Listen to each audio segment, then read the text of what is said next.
Alright guys, welcome back to Strong Successful Male. So for today, I'm going to do a very entertaining story titled, I Turned Him Into a Monster and I Hope I Can Change Him Back to the Man He Once Was. And a big shout out to Ted for sending me this story. And guys, this story is coming from the perspective of the woman, the wife. And long story short, she has what she described as the perfect marriage. They all say that. Until one day, she cheated on her husband. And now she's having a literally Chernobyl type of meltdown about how he's treating her. Literally saying, I've turned him into a monster. Because this guy was great to her. And the kids and all that, did everything he could to take care of the family, personal sacrifices. And yet, their marriage wasn't as great as she was trying to make it out to be. And I could see through her BS. And ultimately, she cheats on him.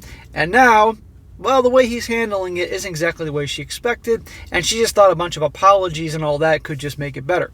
And so many times, guys, once for a good guy who truly loves his wife or girl, whatever, and she betrays that trust, there's no going back. He's never going to get that out of his head, and especially if, well, I'm not going to say too much. I'll let you guys discover in real time, because let's just say, a little clue here, it wasn't just an act of cheating that she did. There was something that came about after as a result of the cheating, hint, hint, making the whole matter crazier. And the way the guy's handling it, aside from being what she describes as a monster, is also quite funny and not what she expected.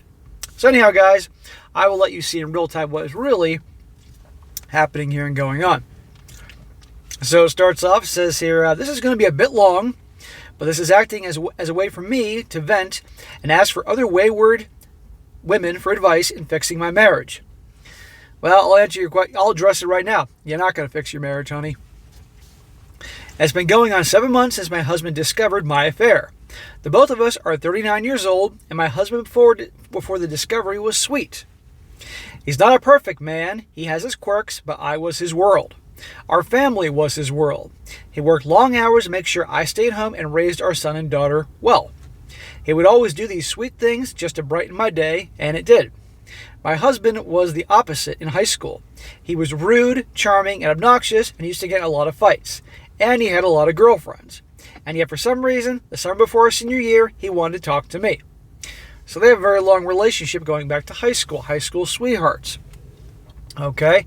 And notice he said here how he's sweet to her and all these things. He's got his quirks, but he's sweet and does all these things for me and the family to make us happy. This should be every woman's dream come true. And yet, how many stories have I covered that end up cheating on guys just like that? I was the nerdy girl into video games, comic books, and cosplay. He was always nice to me ever since he moved into our town in the 8th grade. He was different. His family was different, and everyone wanted to hang out with him. I was invited to my first party because of him. He taught me how to dance salsa, and then he fell with the popular crowd, and I thought that was it. But that summer, he walked into the comic shop and I was working in and just hung out all day talking to me and even walked me home. One day became many, and we were dating by the summer's end. What is this, Greece? I had the greatest senior year of my life. I was part of the popular crowd and I went to so many parties, but my favorite moment was when it was just the two of us. Of course, I never slacked off. I studied hard and I made him study with me. We both got into the same college, and we were married shortly after graduation. Smack! Too young. Our son came a year and a half later, and our daughter 20 months after that. My husband worked hard for us during all this. He had trouble finding a job because he had no experience, so he worked odd jobs in construction, grave digging, janitorial, and as a receptionist, until he found a company that would give him a chance as a computer technician. So, this guy is a good man. He's busting his butt doing what he had to do for his family. Now, this is like 20 years ago, obviously. Do you think your typical 22-year-old American now, and I'm saying typical, not all, would be digging graves and doing construction and janitorial to just make ends meet before they got to get their foot in the door somewhere? You know, doing those odd jobs until somebody would give them a chance. Fat chance nowadays. So this is a gal should be pretty grateful to have as a father and husband. He'll do what he has to for his family. My husband put on a lot of weight during that time, but it never did decrease his S-word appetite. Not good, husband. I get being on the grind and working hard, long hours. It can be difficult, but you can't let yourself go. I make that abundantly clear. Women can't do it, and men can't do it. As for me, I kept my figure and maintained it as soon as we looked like a cartoony couple. A fat yet a muscular man with a slender fit wife. We even dressed as Barney and Betty Rubble one Halloween to emphasize that cliche. It's not like he didn't work out, he just had a hard time losing the body fat, but his S-word appetite was always high. Well, naturally, he was obviously in his 20s at that point, maybe even 30s, I guess. And I'm sure if he changed his diet, he would have been fine. For me, it was decreasing. It's not like I didn't want to have sex, it's just that I wasn't in the mood, and as the years passed, I wasn't in the mood for S-word favors as well. I was always tired. The kids really drained me. Cooking and cleaning really drained me. Yes, he did help with the laundry, cooking, and cleaning. Made sure Saturday was takeout day and Sunday was daddy cook day. But I was still tired and not in the mood. I used to love it when he took it from me, but I still gave him more no's than yeses. It would affect his mood the longer we didn't have it. He'll snap and complain when we didn't have the you-know-what, and he would turn it into a marathon, and I would hate it because I would be sore for the next week, and he would still want more. So their marriage is turning into a stereotypical one, which guys that are watching this that were married understand. Before, they're hot and heavy before they get married. Then they have kids. Understandably, little kids can be draining, and all the responsibility going with that. And so mom and dad aren't hooking up as much anymore, but a healthy relationship, they still hook up, at least a couple times a week. But it sounds like it's non-existent. And this man has needs. And he's busting his ass and providing and all that, and cooking and cleaning. And she's claiming she's running out of energy. Now, typically, women, their sexual prime, honestly, is like in their 30s. That's when it goes through the roof. But for guys, their prime in terms of just wanting to nail everything in sight, particularly, is in their teens and early 20s. But, again, remember how she's saying how she has low interest. And then watch what happens. Let's see, where did I leave off here? He would ask me to cosplay for him, and I didn't want to. However, he had no issues wearing the costumes I made for comic and video game conventions, knowing that he really hated it. Our lack of sex was a big issue for him. If they're not hooking up, they're just roommates. They're just roommates raising kids, and a man's got needs. We went to couples counseling, and our counselor said that my husband was borderline sex addict, but only wanted to have you-know-what with me. I then had myself checked out, and from the examination, it turned out that I have low estrogen, and I was even given several medications for it, but it still didn't work. My doctor soon told me that I was suffering from female impotence, something that I thought was made up.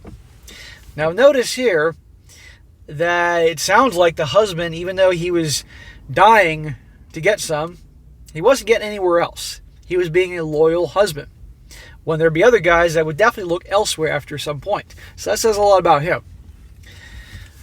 She says here, the affair, ding, ding, ding, wasn't planned. It wasn't romantic or something grandiose. It wasn't something that happened. I was out with my friends. Girls' night. We're all married, we all go to the same church, and we were just bowling and having fun. It was the first time since the lockdowns we got together, and we just had a blast. At the end of the game, all the ladies left, and instead of going home, I went to the lounge so I could wait out the buzz. And that was where I met my affair partner. He was young, in his early 20s, and he noticed I was reading a manga on my phone, and we began talking. I wish I could blame it on the alcohol, but I was only buzzed. I wish I could blame it on being lonely, but my husband always wanted me and gave me plenty of attention. I wish I could say that I had an unhappy marriage, but we were very happy. You sure about that, honey? In all honesty, I still don't know why I did it. I mean, I know how it happened. We talked for a few hours, he flirted, and I flirted back. He walked me to my car, and he kissed me. Instead of pushing him away, I kissed him back, and we had you-know-what in the motel next door. Wait a second here. Didn't we hear that she took a bunch of examinations and was diagnosed supposedly with, female impotence? But all of a sudden, she's not interested in hooking up with her husband, but all of a sudden a young guy's paying attention to her, attention and validation. Oh, well, off to the motel next to the bowling alley. But I don't know why I did it. Well, I know why you did it. Attention and validation. It didn't last that long. At first, he tried to have me go down on him, and I refused. We just went at it, and it was very unsatisfying. About halfway through, I realized what was doing, and I shoved him off me, apologized, and got dressed and left. What a nice big thank you to her husband here for everything he's done for her, all the sacrifices he's made, etc., etc. When I came home, my husband was asleep with the kid on the sofa, and I went into the shower and cried about what I did. I told myself it was a mistake and I would never ever happen again. When I came out of the shower, I let my husband and kids asleep on the sofa and went to bed, curled up into a ball and cried myself to sleep. The next day, I wanted to tell them the truth, but I was too scared. So I pretended it never happened. For 5 weeks, I pretended it never happened, and I soon realized I was late. I took a pregnancy test, and it showed I was positive, and I couldn't understand how. So it isn't bad enough to cheat on the guy that she was always turning away and turning away and turning away for the lovin'. Hooked up with another young dude that she met just the first time she went out for girls' night after being the lockdowns of COVID. And not only that, she gets pregnant. My husband and I did not have SEX twice, but he had a vasectomy, and I made sure the night of the affair the man wore a condom. And even so, he never finished. I went to the doctor, and as it turned out, I was pregnant. What created a very awkward conversation, we came to the conclusion that the man must have removed the condom, and the doctor's telling me how it could have been pre-cum that did that. Oh, great. I was scared, and I scheduled an abortion. I couldn't keep this child. I couldn't do that to him. I was planning to keep this a secret. I got home, cried, and steadied myself for when the kids got home. But my husband came home early. I forced out a smile when he came home, but he was looking at me with rage. These things always come out. Our health equity emailed him with the new claim on the insurance. He asked who was the father, and I started crying. He repeated himself and asked how long was the affair. I was truthful. I told him that it was a one-time thing, and I pushed him off me, but he didn't believe me. So he repeated himself, but this time he yelled, and it felt like it went through my body. I told him the truth, and he grabbed me by the chin and slammed me against the wall. Not good. You can't blame him for being angry and all that, but not good. That could cause a whole lot of problems. This was the first time he'd ever done this to me, but his eyes were bloodshot and he was fighting back the tears. He wanted to know the details, what we did, what he looked like, where we met, and then called me an SLUT in Spanish before walking out of the house. I don't blame him. Remember, this is the great husband to her who wants it all the time. She's not interested, but happens to go out on girls' night for bowling and does a one-nighter with a dude at the local shithole motel. How do you think that makes him feel? Situation was reversed. How do you think she'd feel? I cried to have my sister pick up my kids because I needed to be alone when he got home. He didn't come home until after midnight. I met him by the door and gasped because he had a black eye, his shirt had blood stains, and his fists were bruised. I asked if he was okay, but he shoved me and told me that the blood wasn't his before entering the bathroom and slamming the door closed. I sat by the stairs, waiting for him to come out, and when he did, he sneered at me and went to the living room. Again, I tried to talk to him, but I wanted to know who he fought with, but he ignored me at first. Eventually, he looked at me and said, "Who do you think I had to fight with?" I turned white, and he resumed watching TV. I went to the bowling alley the following day and asked around. Somehow my husband found out who the guy was, and they fought. Fights in the alley are almost a daily thing in our town. It's to the point that unless someone is shot, stabbed, or offed, the sheriff won't bother showing up. What the hell town do they live in? I think it's time to relocate. For the next week, he kicked me out of our room and had me sleep on the sofa. There you go. A lot of times it's the opposite. I tried twice to sneak back into the bed. The first time he yelled at me to get out, and the second time he shoved me off the bed. I just looked at him when I got off the floor, and no words were said. But I went back to the sofa and cried. On the day of my procedure appointment, he told me that I better get it done, and I nodded. I was scared to do it alone, and he looked at me with such hate, and when I asked him to come with me, he told me to go F myself. Again, can't blame the dude. When I got back from the procedure, there were pods outside the garage, and my husband and his friends were unloading the garage into them. I asked what was going on, and he told me that it was none of my effing business. His friends looked at him in shock, and I went inside. A few hours later, there was a lot of hammering, and I went to go look out what was going on. And he was turning the garage into an apartment. I tried to apologize and talk to him, but he ignored me. Then one day, I blew up, apologizing for everything, and it just angered him. He then told me that he was not going to waste any energy on me. He told me that if he had his way, he would divorce me. But according to the many lawyers he spoke to, after alimony and child support, he can't afford to live on his own. So he's stuck with me. There you go.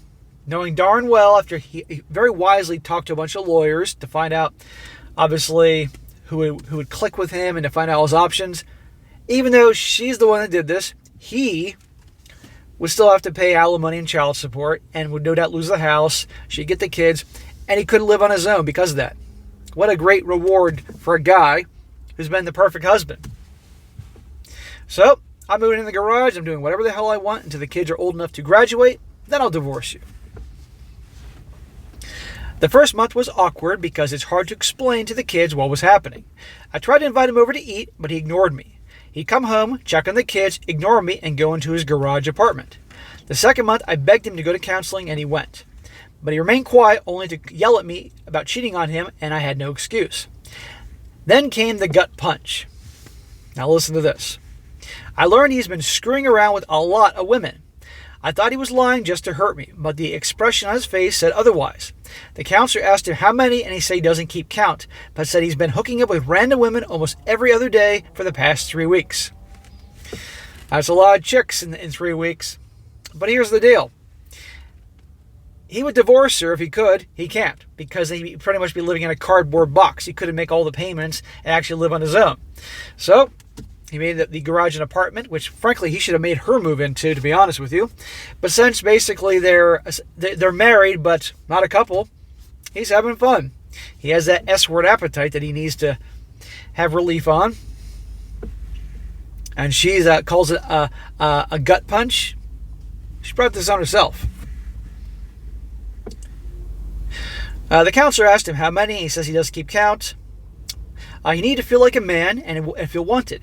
He's been using websites and apps, and when the counselor told him that 2 wrongs don't make a right, he fired back by telling her that it wasn't 2 wrongs. Female counselor, huh? The one that wants to probably make the guy forgive her and all that. I was the one who cheated, broke our vows, lied, got pregnant, and tried to hide it. He's just trying to adapt to his new situation where we pretend to be the happy couple when we're outside, but just roommates when we get home. It hurt me, but to me, I saw this as a way to still win him back. Lady, it ain't gonna happen. Okay? He, all those years, was trying to be the great husband and father, and this is what happened. You broke him. End of story. And that's what a lot of these women don't get, guys. The guy is broken, there's no repair. And he'd be gone if he could, but he can't.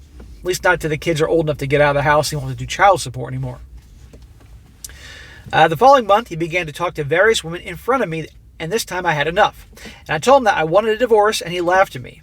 Told me to go right ahead, but he would make sure everyone knows what happened. He will scream from the hills, post it on our family's Facebook page, and place it in our annual holiday newsletter to all our friends and family. That quickly shut me up, and he told me to leave. But I didn't want to. We argued and argued. It felt good to get some sort of emotion from him, and somehow we ended up having you-know-what that lasted for hours. Number 1, they're hooking up, bad idea. But number 2, hear what she said? I argued with him and got some emotion out of him. What I tell you about don't argue with women, because they want to get a rise out of you. When they sometimes will pick fights or whatever, the thing that'll make them crazy for you to have the upper hand is silence. They start fighting, acting like jackasses, you walk away. And they want to get you worked up. They want the emotion. They want to get emotions out of you. Right here. Perfect example. When we were done, I was happy. I thought we were healing. But he told me to get out. That my usefulness outstayed my welcome. I couldn't believe that he said that to me, and I left. For the past few months, now it's been that way. Every once in a while, we hook up, and he will kick me out as soon as he is finished. He's treating you the way you behaved. He will still go out, and I know he's still hooking up with different women. However, we've been talking more, especially during counseling, but we're not healing. During one of our sessions, he told the counselor that something is broken in him. What did I tell you? The guy's broken. When he looks at me, he feels like he wasted years of his life and is now going through the motions. I asked him if there's any way we can start over, and he told me as soon as the kids are old enough for him to not pay child support, he'll be divorcing me, and walked out. There you go. He's making it as clear as can be. He's not hiding anything. I'm hooking up with other women. I'm biding my time. I'm here in case of an emergency. Obviously, I'm paying the bills for the kids. But the second those kids are old enough to move out, they're above age 18, I'm out of here. That's what he feels is all he can do. If he's so dead set on divorcing me, then why still go to counseling every week? I'm convinced he's just saying these things just to hurt me. The other day was our anniversary and our family threw us a party. He played the part of the happy husband and I hated myself for what I did to him, missing the way our marriage used to be. Then he held my hand and kissed my cheek during the party. Even the sappy speech he made, I wanted to believe it. When we got home, he put the kids to bed and I tried to initiate the sex. And we did, but as soon as it was over, he got up and left. I begged him to stay, but he just ignored me and I cried myself to sleep. I need help. I want my husband back. I want our life back. Is there any wayward who's been through this or something similar who can give me advice on fixing this marriage? Please help me out. Here's the advice. Accept it. It ain't going to be fixed. It ain't going to go back to the way it was. He's broken. It's done. End of story. So let this be a lesson to all the gals out there, the 4% that watch me. This is what happens when a guy is so good to you and you betray his trust. That amazingly great man, decent man, kind man can turn a freaking monster overnight. And you don't want to mess with that. Best thing she can do is to give him space, to give him peace. Back away, leave him alone. If she has even any chance of fixing this, is to give this guy space. And leave him alone, do exactly what he says, end of story. But I want to get her hopes up. That's the problem. She has her hopes up. And I also might add that she had no problem hooking up with a guy for a random hookup. Because guys will hook up and that's it. But now that she's late 30s, maybe I guess at this point 40s, good luck trying to get a meaningful relationship at this age. I don't care how good looking you are. Okay? I mean, shit, Giselle, who's divorcing Tom Brady. I don't know how old she is, mid-40s, I guess, early 40s. She can get plenty of dudes that want to hook up with her. But you think she's going to get a guy that's going to actually be in a relationship with her unless he's doing it for the money? The only guy Giselle's going to get that's going to want to be in a relationship with her will be an old man. Because to him, it will be like, hey, I got a younger chick. Just like her. She could be a good-looking girl, this woman in the story. Good luck trying to get a relationship, and I think she knows it. And the idea of being alone scares the bejesus out of her. And, of course, she'll have to get a freaking job. And because she's used to the resource that he provides. But I don't blame this guy in the least. So, I wish him the best, and when the kids are old enough to move out, they're 18, legal adults, he doesn't have to child support, he can divorce her and move on. And of his whole life, he'll still have his whole life ahead. So, guys, this is yet another story. Pay attention to red flags, what can happen, all that, because, again, I think the thing that bugged him the most, probably, aside from the betrayal, was she wasn't interested in hooking up at all. Even though, in his mind, I'm doing all these great things for her, blah, blah, blah. And the first time she goes out on a girls' night, she hooks up with some random young guy at the bar. And I guarantee it was just for the attention and validation. So there you go about the whole, that makes him question the whole so-called physical issues that she may have had. All right, guys, that's it for today. Be sure to comment down below. Let me know what you think about this. And, guys, you come across a good story or article or personal story you'd like to share, by all means, email to me, strongsuccessfulmale@gmail.com. Just give me some time to get to it, and I will down the road if it works, because I'm getting more and more emails every day, which is awesome, but only so many can make the cut. And even if I see an email that you guys send me that is good, I may hold off for a while for a future video. But just give me time, and I'll definitely cover if it's a really good one. And be sure to like the video, share with your friends, and subscribe. And I'll catch you next time.